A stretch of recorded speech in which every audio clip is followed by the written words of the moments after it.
me, forever on fire. ಮೈತ್ರಿ ಪಾದಯಾತ್ರೆಯಲ್ಲಿ Channapatna by election fight ಈಗ ಜಾಸ್ತಿ ಸದ್ದು ಮಾಡ್ತಾ ಇದೆ. ಅದರಲ್ಲೂ ಉಪಚುನಾವಣೆಗೆ ಸಂಬಂಧಪಟ್ಟಂತೆ ಕೆಲವೊಂದಿಷ್ಟು ಬೆಳವಣಿಗೆಗಳು ನಡೀತಾ ಇದ್ದಾವೆ. ಪಾದಯಾತ್ರೆಗೆ ಪರಿಣಾಮವನ್ನು ಬೀರುತ್ತಾ ಚನ್ನಪಟ್ಟಣ ಜಟಾಪಟಿ. ಚನ್ನಪಟ್ಟಣ ಪಾದಯಾತ್ರೆ ವೇಳೆ ಎಚ್ಡಿಕೆ ಪರೋಕ್ಷವಾದಂತಹ ಸೂಚನೆಯನ್ನು ಕೊಟ್ಟಿದ್ದಾರೆ. ಎನ್ಡಿಎ ಅಭ್ಯರ್ಥಿಯಾಗುವ ನಿರೀಕ್ಷೆಯಲ್ಲಿದ್ದರು ಸಿಪಿ ಯೋಗೇಶ್ವರ್. ಈಗ ಸಿಪಿವೈ ನಿರೀಕ್ಷೆಗೆ ಶಾಕ್ ಕೊಟ್ರ ಕೇಂದ್ರ ಸಚಿವ ಎಚ್.ಡಿ. ಕುಮಾರಸ್ವಾಮಿ. ಕುತೂಹಲ ಮೂಡಿಸ್ತಾ ಇದೆ ಸಿಪಿ ಯೋಗೇಶ್ವರ್ ನಡೆ.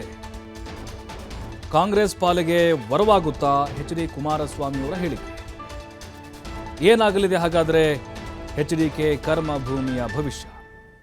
ಚನ್ನಪಟ್ಟಣದಲ್ಲಿ ದೋಸ್ತಿಗಳಿಗೆ ಚೆಕ್ಮೇಟ್ ಕೊಡುತ್ತಾ ಕೈಪಡೆ ಸಾಗ್ತಾ ಇದೆ. ಇದು ಕಾಂಗ್ರೆಸ್ಗೆ ವರದಾನವಾಗುತ್ತಾ? ಯಾಕಂದರೆ ಸಿಪಿ ಯೋಗೇಶ್ವರ್ ಕಾಯ್ತಾ ಇದ್ದಾರೆ ಅಲ್ಲಿ, ನಾನೇ ಮೈತ್ರಿ ಅಭ್ಯರ್ಥಿ ಆಗ್ತೀನಿ ಅಂತೇಳಿ. ಕುಮಾರಸ್ವಾಮಿ ಇದ್ರ ಬಗ್ಗೆ ಯಾವುದೇ ಸುಳಿವನ್ನು ಬಿಟ್ಟುಕೊಟ್ಟಿಲ್ಲ, ಅಂದರೆ ಅಭ್ಯರ್ಥಿ ವಿಚಾರಕ್ಕೆ ಸಂಬಂಧಪಟ್ಟಂತೆ. ಬಟ್ ಚನ್ನಪಟ್ಟಣ ಪಾದಯಾತ್ರೆ ವೇಳೆ ಪರೋಕ್ಷವಾದಂಥ ಒಂದು ಸೂಚನೆಯನ್ನು ಕೊಟ್ಟಿದ್ದರು. ಬಟ್ ಈಗ ಅವರ ಹೇಳಿಕೆ ಏನಿದೆ, ಕಾಂಗ್ರೆಸ್ ಪಾಲಿಗೆ ಪ್ಲಸ್ ಆಗುತ್ತಾ ಅನ್ನೋದು. ಯಾಕಂದರೆ ಚನ್ನಪಟ್ಟಣದಿಂದ ಈಗ ಸ್ಪರ್ಧೆ ಮಾಡಬೇಕು ಅಂತ ಸಿಪಿ ಯೋಗೇಶ್ವರ್ ಬಹಳ ಕುತೂಹಲದಿಂದ ಕಾಯ್ತಾ ಇದ್ದಾರೆ. ಆದರೆ ಅವರ ನಿರೀಕ್ಷೆಗೆ ಕುಮಾರಸ್ವಾಮಿಯವರು ಶಾಕ್ ಕೊಡ್ತಾರಾ?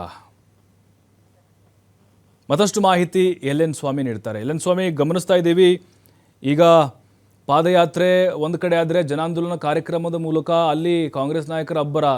ಬಟ್ ಇಲ್ಲಿ ಮದಗಜಗಳ ಕಾಳಗಂತ ಅನಿಸ್ತಾ ಇದೆ ಕುಮಾರಸ್ವಾಮಿ DK ಮಧ್ಯೆ. ಬಟ್ ಇದರಲ್ಲಿ ಎಫೆಕ್ಟ್ ಆಗೋದು ಅಲ್ಲಿನ ಅಭ್ಯರ್ಥಿ ಆಗುವ ನಿರೀಕ್ಷೆಯಲ್ಲಿರುವಂತಹ ಸಿಪಿ ಯೋಗೇಶ್ವರ್ ಅವರ ಚರ್ಚೆ ಇದು.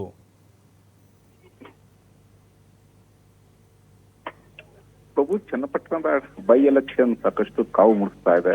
ಒಂದು ಕಡೆ ಪಾದಯಾತ್ರೆ ಯಶಸ್ವಿಯಾಗಿ ಸಾಗ್ತಾ ಇದೆ. ಬಿಜೆಪಿ ಹಾಗೂ JDS ನಾಯಕರು ಇವತ್ತು 4ನೇ ದಿನಕ್ಕೆ ಪಾದಯಾತ್ರೆ ಕಾಲಿಟ್ಟಿದ್ದಾರೆ. ಇವತ್ತು ಮಂಡ್ಯ ಜಿಲ್ಲೆಯನ್ನ ಪಾದಯಾತ್ರೆ ತಲುಪುತ್ತೆ. ಈ ನಡುವೆ ನಿನ್ನೆ ಚನ್ನಪಟ್ಟಣದಲ್ಲಿ ಒಂದಿಷ್ಟು ಕುತೂಹಲ ಮೂಡಿಸಿತ್ತು. ಅಂದ್ರೆ ಬೈ ಎಲೆಕ್ಷನ್ ಟಿಕೆಟ್ ವಿಚಾರವಾಗಿ ಸಾಕಷ್ಟು ನಿರೀಕ್ಷೆಗಳನ್ನ ಕೆಲ ನಾಯಕರು ಮಾಡ್ಕೊಂಡಿದ್ರು. ಅದಕ್ಕೆ ಮಾಜಿ ಕೇಂದ್ರ ಸಚಿವರಂತ ಕುಮಾರಸ್ವಾಮಿ ಅವರು ಎಲ್ಲದಕ್ಕೂ ಫುಲ್ ಸ್ಟಾಪ್ ಇಟ್ಟಿರುವಂತದ್ದು. ಅಂದ್ರೆ ಇಲ್ಲಿ ಬೈ ಎಲೆಕ್ಷನ್ ಟಿಕೆಟ್ ಚರ್ಚೆ ಮಾಡೋದು ಬೇಡ, ಸದ್ಯ ನಾವು ಮೂಡ ಹಗರಣದ ವಿರುದ್ಧ ಹೋರಾಟ ಮಾಡ್ತಾ ಇದೀವಿ, ಪಾದಯಾತ್ರೆ ಮಾಡ್ತಾ ಇದೀವಿ, ಅದು ಯಶಸ್ವಿಯಾಗಿ ನಡಿಬೇಕು. ಇಲ್ಲಿ ಯಾರಿಗೂ ಟಿಕೆಟ್ ಕೊಡಬೇಕು ಅನ್ನೋದು ವೇದಿಕೆಯನ್ನು ಆಗಿಲ್ಲ, ಸೃಷ್ಟಿಯಾಗಿಲ್ಲ.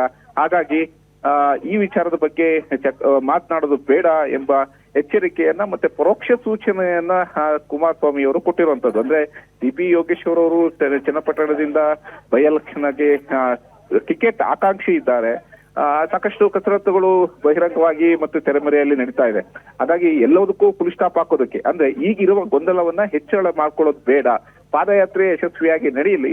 ಆ ನಂತರ ಹೈಕಮಾಂಡ್ ಮಟ್ಟದಲ್ಲಿ ನಾನು ಮಾತಾಡ್ತೀನಿ, ಮಾಜಿ CM ಯಡಿಯೂರಪ್ಪ ಇದ್ದಾರೆ, ಅವ್ರ ಜೊತೆ ನಾನು ಮಾತಾಡ್ತೀನಿ. ಹಾಗಾಗಿ ಈ ಪಾದಯಾತ್ರೆಯಲ್ಲಿ ಬೈ ಎಲೆಕ್ಷನ್ ಟಿಕೆಟ್ ನಿರೀಕ್ಷೆಗಳಾಗಲಿ ಅಥವಾ ವಿಚಾರ ಆಗಲಿ ಚರ್ಚೆ ಆಗೋದು ಬೇಡ ಅಂತ ಪರೋಕ್ಷವಾಗಿ ಮತ್ತು ನೇರವಾಗಿ ಎಚ್ಚರಿಕೆಯನ್ನು ಕೊಟ್ಟಿರುವಂತದ್ದು. ಪ್ರಭು, ಥ್ಯಾಂಕ್ ಯು ಎಲ್.ಎನ್. ಸ್ವಾಮಿ ಮಾಹಿತಿಗಾಗಿ.